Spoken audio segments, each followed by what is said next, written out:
శివుడు ఎప్పుడు పుట్టాడు?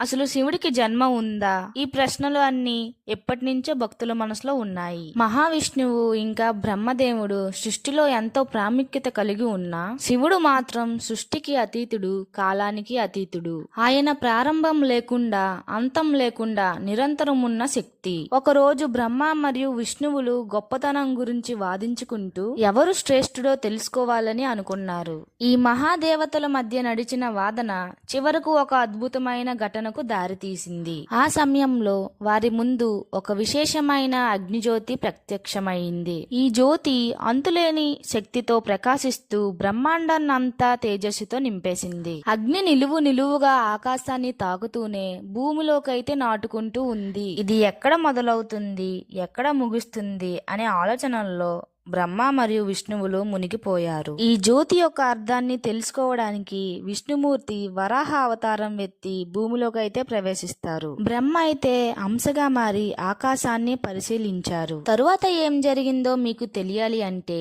ఛానల్ నేమ్ కింద ఉన్న లింక్ ని క్లిక్ చేసి పూర్తి వీడియోని అయితే చూసేయండి.